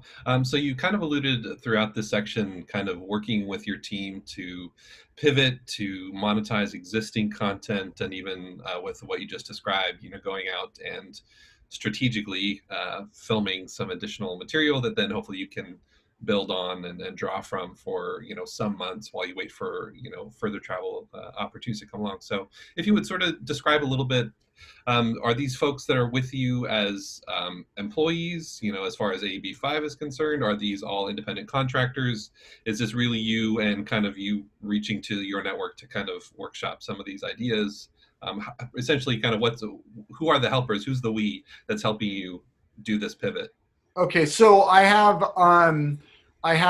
an associate producer. Well, we've all had to pivot a little bit, and in fact, our production assistant went and got a job restocking shelves for Nabisco. Okay, so because he's really not at a level that there's anything that we can have him do, and we just don't have the income to bring him in. But he's pivoted to keep himself ready so he can jump back in to go on these shoots as soon as we can do the shoots. And if I can bring him back on, and we're almost getting to the point now where we might, because one of his tasks was helping us with social media.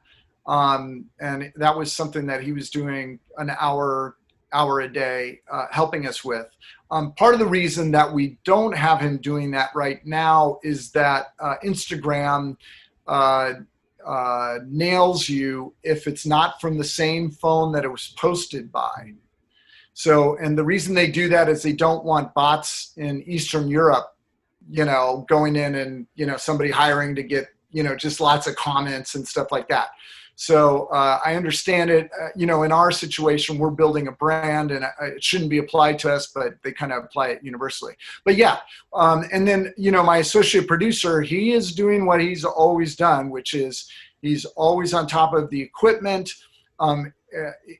He helps me develop the ideas, and then we have our cameraman.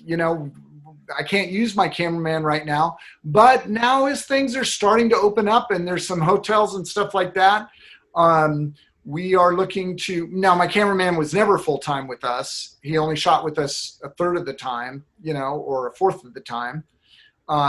So he has a full-time job, but his full-time job allows him to go out because he learns so much when he shoots with us, and he brings these ideas back.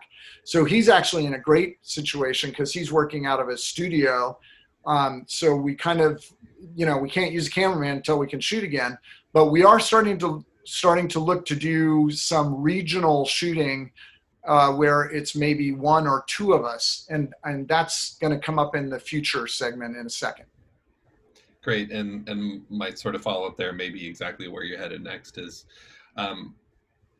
how do you apply sort of your experience with international travel and safety and vaccines and dealing with illnesses that may have already been out there, malaria in certain parts of the world, or, sleeping sickness or whatever, there are these kinds of illnesses that you would have to kind of plan for in your travels. How does that look with traveling within the US now and being strategic and avoiding maybe coronavirus hotspots or outbreaks? You just went through the Southwest. There's quite a few states in the Southwest that are on the sort of hotspot list. So maybe you can speak to a little bit. What's your plan? What's your idea going forward for managing that? Well, I'm going to talk about that a little bit more in the future part, but I want to talk about the question you asked as far as how we've done it to this point. Okay. We have, in 20 years of shooting Weekend Explore, the number one illness that happens, and people always think it's food poisoning. It's not food poisoning. People get dehydrated when they travel. They get on these long airline flights and they don't drink enough water, and then they're dehydrated. And the first day they get there, no matter what they eat, they end up getting sick, and then they said, oh, it's food poisoning because of the food that's there. And in fact, it's not food poisoning, it's dehydration. And it comes back to, I'm really well connected with Cirque du Soleil. I'm great friends with the head of marketing, but I was really connected with Cirque du Soleil before that. And their head safety officer told me probably a decade ago, he says, do you know what the biggest problem is the injury that, you know, the biggest injury that we have all the time, that's the biggest problem for us. And I said, sprained ankle. And he says, exactly. He says, you know, I know we've, and tragically, had a couple of deaths with Cirque du Soleil in Las Vegas. But really, as far as like arm breaks and leg breaks and all that stuff, they almost never happen. It's the simple stuff, you know, and you know, this stuff we're doing with coronavirus, we've been doing that all along. I tell my crew, wash your hands, drink lots of water, you know, be careful. You know, and it's true not only of my crew, but the equipment. You know, I have my crew trained. Don't put stuff down on the ground, because then you're bringing the dirt up. And when you put it in the van, then it's working into all your equipment, and then your equipment isn't working because you got dirt. Now, it's not going to happen the first time you do it, but you get in a habit of keeping things clean, and you'd be surprised. And the only thing we have ever had sickness-wise, I have a very robust immune system, and I got a something that's really close to oh God, I'm blanking just under the, you know, the pressure of being on camera. Not the plague, it's the cholera. So it's a cousin of cholera. It's very common in equatorial areas. When most people get it, they have to go into the hospital, and they're on antibiotics, IV drips for a week. And I had to keep producing because I had my crew of, this was a bigger project. This was the Maritime no, this was the Big Bay that I showed you the teaser of. We had a crew of 7 from the US, and they had a crew of 9 from China, and it was co-production. So, and I was the guy leading the boat. So I had to get out there, but I'm in great health, and that's the worst that's ever happened. The only other 2 things that have happened was my associate producer got his foot stepped on by a horse once, and he just complained about it. It turned black and blue, but he was walking around fine the next day. And the other thing was, I told him he wasn't drinking enough water when we were shooting in India. I was telling him for days, you're not drinking enough water. All the rest of us, I was forcing everybody else, but he's a pretty stubborn guy. We've known each other our whole lives. And sure enough, he got dehydrated and he got sick. He says it's food poisoning, but we all ate from the same bowl, and there were 8 of us, and not a single other person got sick. So it's like I told James, I said, how could it possibly be food poisoning? We all ate the same thing. It was dehydration. So dehydration is, if you make sure you keep hydrated and wash your hands, you're going to be in good stead. And I will talk about the rest in a moment as we go to the next phase of this. Yeah, fantastic. That sounds like great advice in general. Drink lots of water, wash your hands. Right? We've been hearing it for months now. My crew is saying, you've been saying this for years. I said, I know, right? So, all right. The future. So the future isn't aliens. The future is good hygiene and wearing masks. And we're really kind of behind the 8 ball. When you go to Asia, people have been wearing masks for 20 years from my experience in going to Asia. Maybe not quite 20, but really close to 20. I mean, there were people wearing masks before in Asia, more than 20 years, but as far as the majority of them, it's been popular in Asia for about 20 years, and we just got to get with the program, you know? I'm going to be talking about the future. So I wanted to, I put in this little screen grab. I wrote a screenplay that was called Bubonic Plague, kind of a play on bubonic plague. And it has played out almost exactly how our coronavirus has played out. And the reason I did this screen grab was to show that I did it in 2005. And I pitched this to a bunch of studios, and they said it was too outrageous and that it was too sci-fi. It would make more sense if aliens came down than this. And I swear to you, even the president's denying of it. And in my story, the CDC director got fired, and he comes back and saves San Diego by blowing up the freeways and shutting down the airport until the plague actually breaks out in the rest of the US and saves the city. So at any rate, I just want to say I'm pretty good at looking into the future. Plan for June 2021. We've been talking about this because there was a comment early on about that. So I think we all need to look at things being pretty much the way they are right now until June 2021. And so we're going to have to learn to live with coronavirus. I need to switch my thing here. And I think a key thing, I'm going to do a little quote here from a doctor friend of mine, and it's very telling. And he's a specialist in this, in pandemics. And he said, a vaccine doesn't end a pandemic.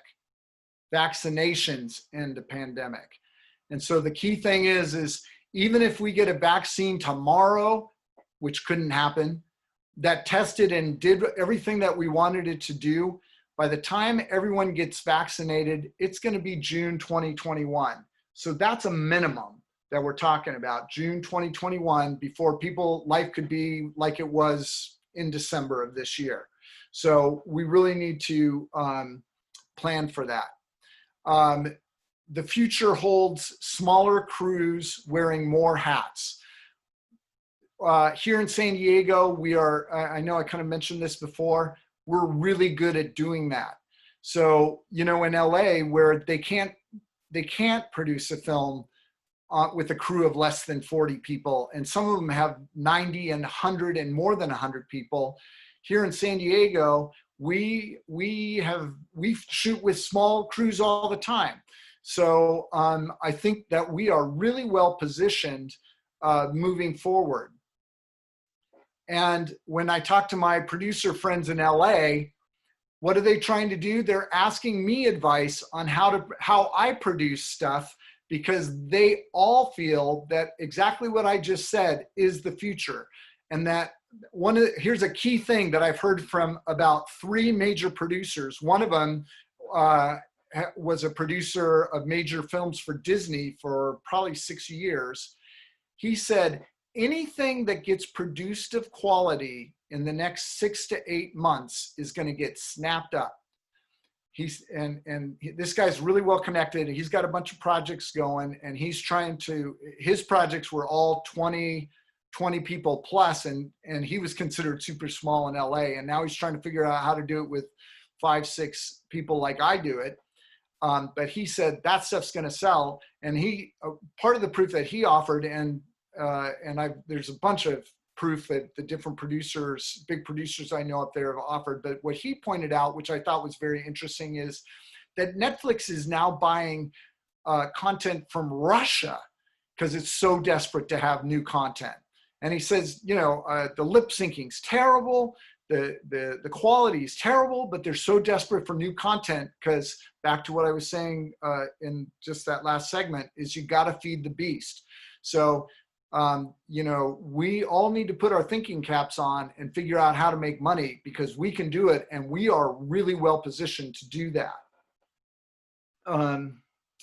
Let's see. All right, so we're used to smaller crews to meet SAG requirements. SAG is not giving, I'm working on a film that we're trying to shoot. It was originally planned to start shooting on August 10th. It's a rom-com, scripted rom-com that's been pushed back a month at this point. And the sole thing that we are trying to figure out is coronavirus, which naturally enough.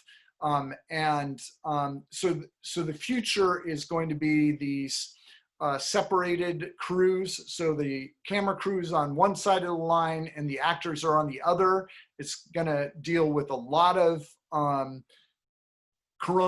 testing for coronavirus. Actors, performers without masks, they're going to be tested every day. That's what SAG wants. The crew, they're saying twice a week. These things are still developing, but there is going to be a lot of coronavirus testing in our future.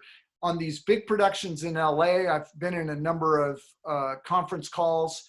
They're saying it's adding 30 to 40% their costs. So, but in LA, they're so desperate for new content that they're willing to do that. That's almost prohibitive. It's pretty prohibitive for us smaller indie producers, even on a small crew. But the key comes back to what I was saying in the very beginning as far as safety. And, you know, if somebody gets coronavirus, that's bad. If somebody catches it while they're on your set and ends up dying, that is trouble. So everyone's trying to figure this out. But I think I'm still confident, even with these spikes, although I think we need to wait until these spikes settle down a bit. But with these spikes, I think you can do this safely. I think with measuring the temperatures of everybody before they come on set, all the crew and all the actors, and testing the way SAG requires, I think we can have a safe set. It's still important to point out that of 100 people that get tested, only 4 on average, you know, it changes in different different areas around the country and when you're testing and all the rest, but only 4% of that 100, so 4 out of 100 are testing positive. So that's still a very small number. So if you're taking all these other precautions and you're especially writing your crew to, your performers to say, hey, you know what? You can endanger our entire production. And really, you're only talking to the main people. You're talking to the top 6 people that are in most of the scenes. You know, the film that we're looking to shoot has 30 different speaking parts, but all the rest of them, you know, there's only 6 that are in there all the time. The other 24 are only 1 or at most 2 days. So you can get them tested and get their results within 24 hours. And as long as you keep them from going out that one night, all you need to focus on is those 6 people. As far as what we do, I'm going to keep my crew, I'm going to even go smaller for regional stuff. And probably it's just going to be a cameraman and maybe an assistant cameraman, production assistant, and myself. And we're going to do smaller stuff. Now there's a couple of things that are going to be the consequence of this. We're not going to be at the quality. I mean, I think we can maintain our quality level, but I think that but we're going to have to shoot over a little bit longer time. So where we used to shoot a show in 2.5, 3 days, that's going to get extended to 4 days because there's no way we can do the same amount of work. We're already working too hard, and maybe even 5 days. So that's one of the things that's going to change. As far as these high-end productions in LA, you know, I think there's going to be less of them, especially in the near future. But I think, you know, there are benefits to being a specialist where all you do is you're the DP and you've got somebody that's, you know, rack focusing, and you've got all these other people that have specific jobs because they can get to know those jobs so fantastically well that nobody in the world can do them better than they can in LA. And that's the truth of it, right? But with that said, you know, there's going to be less of those high-end films made for the next year and maybe the next 2 years. But I think that there's more acceptability. I think people realize that, you know, we're under the gun here and they want to see new stuff. So back to what I was saying about, you know, producing great information on Zoom, people are going to be more open to that.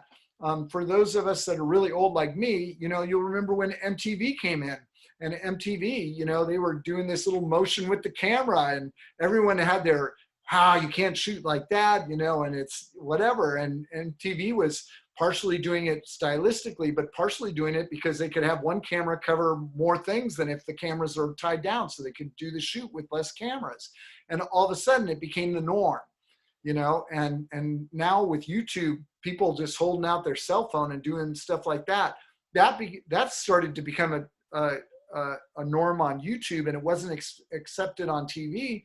But now that we're seeing plays that are plays and choirs and stuff like that on Zoom, where 2,000 people are coming together remotely, you know, people are opening their minds to new ways of doing things and new content. And the winners, I really believe the winners are going to be people that are in different, that come up with different ways of producing stuff. And I think that that people are really going to be more interested in good stories and maybe not quite so critical on the quality. And I think that's going to bode well for all of us here in San Diego. This is the new normal.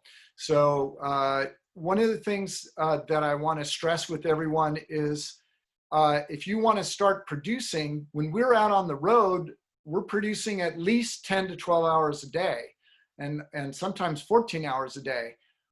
Well, you should start practicing wearing a mask 6 hours a day and start working your way up from there, because it's hard to do. I've been gearing myself up because we're going to need to have those masks on. So we need to start anticipating what the roadblocks are going to be, because coronavirus is the new normal. Oh, let's see. I want to see if I'm.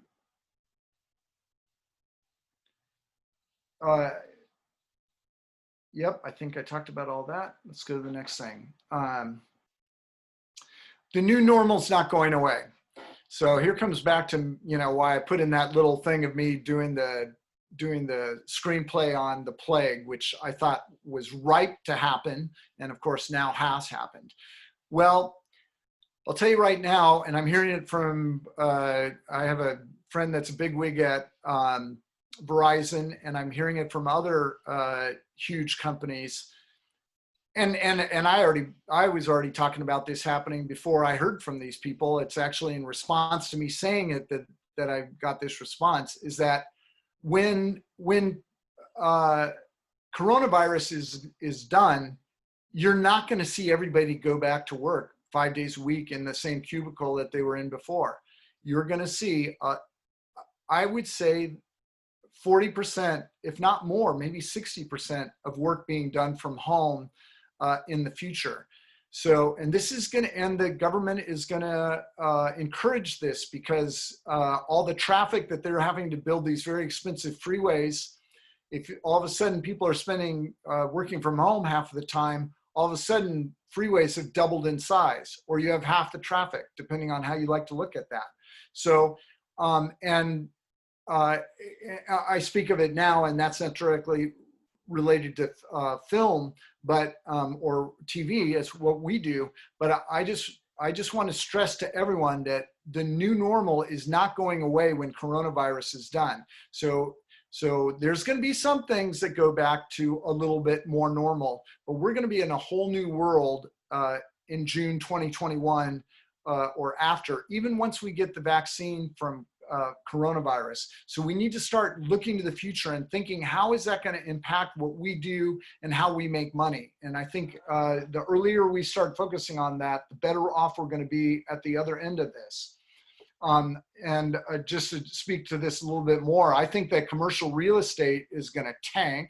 I think that commercial real estate is going to be converted to high density residential. And the reason I mention that to us is that many of us work from our houses.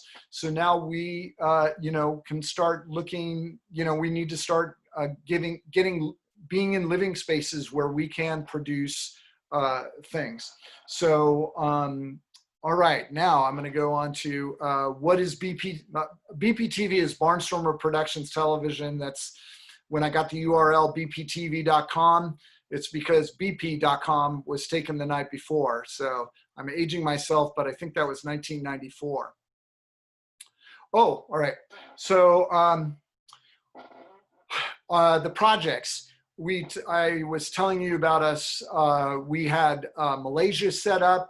We had Puerto Rico, the U.S. Virgin Islands, and Indonesia. Those were all shoots that were set up.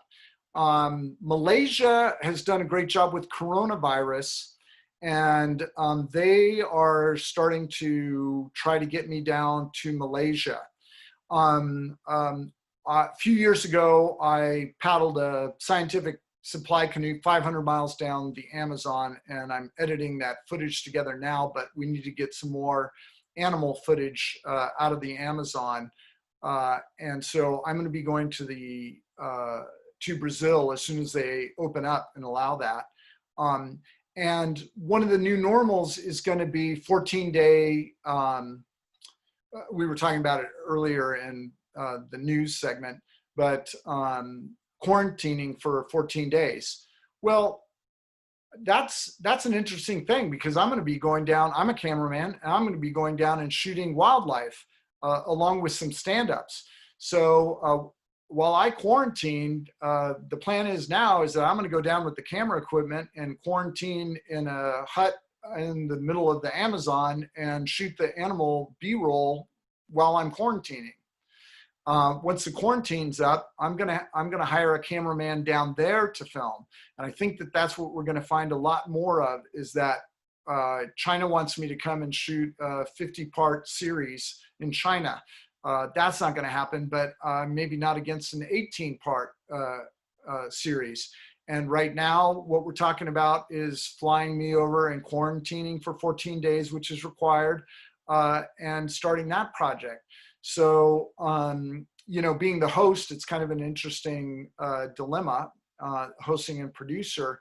But these 14-day quarantines, you know, if you're thinking about producing internationally, we're going to be up against that. And we're going to need to, the only reason I speak to this is that here are the solutions that I'm coming up with, you know. So I go there and hire a cameraman and stuff like that, and then we can, you know, shoot the footage back this direction. It'll probably be a low res, and we can get some editing started at that point, and then come back and conform it when I bring the footage back up. But for now, you know, it's probably not going to be possible. And maybe even if I brought my cameraman, I'm still not going to be able to bring the other, you know, the other 3 or 4 people that we need. It's just too cost prohibitive to go down and bring a crew for 14 days that isn't doing anything and paying. It was cost prohibitive before, when I was just paying them the 2 days down and a day for jet lag and the 2 days back. You know, that's cost prohibitive. There's no way we can do it right now. And I know that a lot of you out there are pulling your hair going, what does that mean for me? Well, the flip is going to be true. You know, there's going to be German crews that they're going to send the host and they're going to send the producer over here, and they're going to need to hire camera crews. So, you know, some of the people that, you know, that are a gun for hire, you might want to start reaching out to some of those countries that shoot frequently in the United States to offer your services. Maybe that's another direction that the club needs to go in, is making sure that what services we have available through the people in our club is very easy to determine for foreign producers like myself that need to come in and produce something, but they can't bring their whole crew to quarantine for 14 days because it's just too expensive. So right now, that's what we're working on. We're working on the stuff I was telling you about today, and those are the projects moving forward. I'm trying to get that rom-com shot, and we plan to go to Malaysia and to also to Brazil. And then the other shoots have been tentatively postponed for exactly a year from when we had planned to shoot them this year. Thank you, Jeffrey. Robin, what do we have in terms of any final questions? We're just about out of time, but I wondered if you had a couple. Sure. Yeah, we're just about at 7:30, or just after, when we like to wrap up. But we would be absolutely remiss if we spoke to somebody that is a travel documentarian journalist and didn't ask you what was the favorite place that you've ever been to and that gotten to shot at, and what is the one place that you're most excited to go and shoot at once all this is over? We can go back to traveling without some of the considerations you just talked about. So a two-parter: favorite place you've been to, favorite place, or what's the one place you're most looking forward to? Okay, so I'm gonna give you the stock answer, because that question is asked every single time I give a talk, especially at travel shows. And the answer I give at travel shows, I'm gonna give you an answer, but the answer I give at travel shows is the question that you're really asking if you're a traveler, not a filmmaker, is what destination have I been to that you want to go to the most? And for me to answer that, I ask them, what do you like to do? And then I can give them a couple of suggestions. Now, as far as filming goes, you know, for a lot of us are cameramen. So, you know, and anybody that's a cameraman, what is it all about? It's about the light, you know? So, and I mean, it's more than just the light, but it's the light, you know? And recently I was shocked at the fantastic light that exists in Southwest Florida. It is just the most beautiful light. Even though there's, you know, there may be some Dumbo clouds in the air, there's so much humidity in the air that it cuts down all that really harsh contrast. And I'm not sure how it does it, but it is just spectacular to shoot there. Another place that's just fantastic to film is Fiji. You just can't turn your camera any direction. And even though there's a lot of humidity in Fiji, it's not quite like Southern Florida. What place do I want to shoot the most? Oh my gosh, I can't wait to get back to Brazil. And I am not recommending anyone go to where I'm going in Brazil. Where I'm going into Brazil, when I did this scientific expedition, I was getting bit more than 100 times a day. So I did an article for Travel World magazine, and they said, oh, can you send us a picture of, you know, these bites? And the first picture I sent, they said, do you have another picture? Because that's too graphic. So I sent them one that had less bites, and they loved that one. The first one, they said, we can't publish this. No one will want to read the rest of the article. But it is amazing down there. And one of my projects, just as an aside, is I'm hoping to preserve the entire 500 miles into a UNESCO World Heritage Site. So that's half of what I'm going to do when I go down to Brazil. So, and was there another question in there that I didn't answer? Nope, you hit it. I think that's great. I think you hit it. And I think we're out of time. We're at 7:36, and we very much appreciate you, Jeffrey Lehmann, for being here tonight and sharing all of this great information with us. One of the things I'm taking away is, among other things, I'm taking so many things away, but one thing, and this is minor, in the grand scheme, is that we should all be following one another on Instagram. We should be building one another's social media following, and also taking away some of your ideas about how to pivot, because it sounds like you have done that successfully, and congratulations to you. And I know that I've got a couple of ideas that I'm going to start percolating thanks to your presentation tonight. So thank you, Jeffrey, for being here. This has been absolutely wonderful. Looking ahead, August is usually our summer social where we all get together and have a beverage and a bite to eat. And I'm not sure that that's going to be happening this year. So we're going to have to figure that out for our August meeting. And we will be posting the information on our Facebook page, of course, and sending it out on the newsletter. As always, if you have any ideas for programming, this is your organization, and we would really like to hear from you. So please feel free to reach out to me. My email is on the website or at the bottom of the newsletter. You can find me so that we can gather some great ideas and keep our organization moving forward. But thank you for spending part of your Tuesday evening with me. We'll see you next month, and have a great week. Bye. Thank you so much. Bye.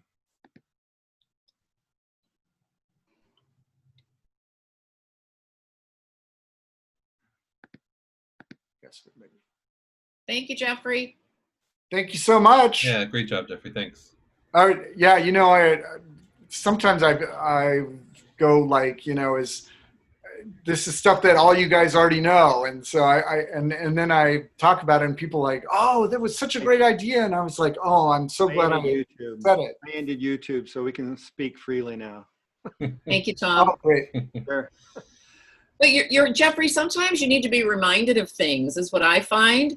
That there can be those moments where you're sort of saying about we're all storytellers, and you know, we need to keep practicing those skills. So thanks for that reminder. I think that that's important. Yeah, and you know, yeah, and for me, I just got lucky, you know, because I mean, do you know how fantastically stressful it is to go over without a script to do a 6-part historical documentary series? As a producer, director, writer, I have a sense of that. So that sort of gives me anxiety just thinking about that opportunity. I admire that. Yeah, that's great to be able to do that. And we went over there, and when I went over there, you know, the big question I had in my mind was, do I present this in a based on locations, because these different activities happened at locations, or do I do it chronologically? And and so here, the first day, I was setting up what was going 2 stories in a row. One is by location and wasn't chronologically, but by the second day, it was very clear to me that it had to be chronological. And then as soon as that major decision was made, it was very easy to start telling the story.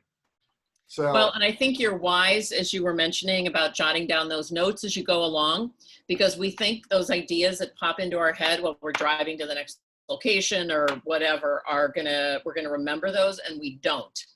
And to just make the note of the joke or the voiceover line or whatever it is. Yeah, there we go. Learned, because I can make always writing. Yeah.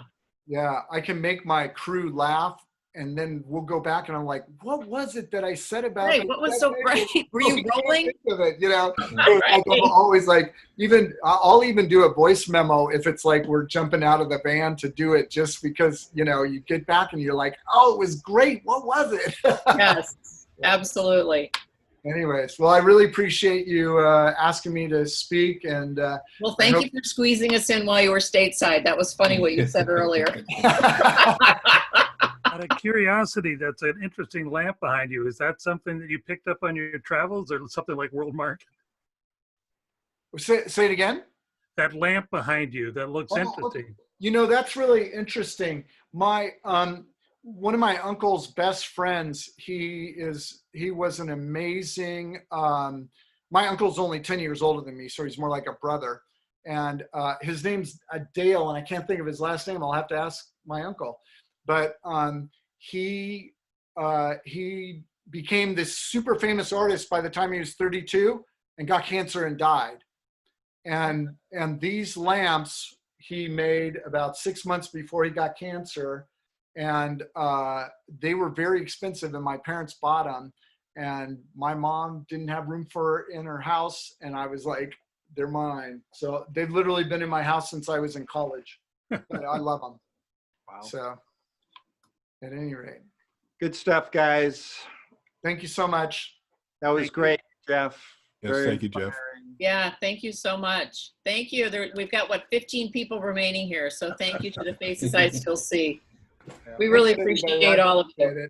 And anybody that's still on here, feel free to, drop me an email, and I'm available. That's something I meant to mention is I'm always available through Facebook and through Instagram and stuff like that. And, you know, anybody that has a question, don't reach out to me personally, not through We Can Explore on Facebook, because we get so many comments on there that are not questions. And then somebody says, oh, we need you for a shoot, and they get lost in all the comments. It's like, no, just reach out to me directly. So I can add that to some of our follow-up communications, Jeffrey. So thank you for that. We can put that on the wrap up on the website. We're going to put your phone number in really big numbers on the website. I'm just kidding. Flashing and animated. Oh, just kidding. Well, I'm fine. I'll answer it. Good as a gift. Hang on a second. You didn't answer my call earlier today when I rang you. So I know. Well, that's because I have you on ID. So. All filtering. You know who I am. That's right. All right. Take care. I'm going to eat some dinner. All righty. Thank you very much. Thank you, everybody. Thanks, Tom. Thanks for Next time. I'm going to hit the end button, guys. Thanks, Tom. Bye-bye. Great meeting. Yep. Take care, everyone. Bye-bye. Bye-bye. Thank you. That's what you have to Find it. There it is. leave. Okay.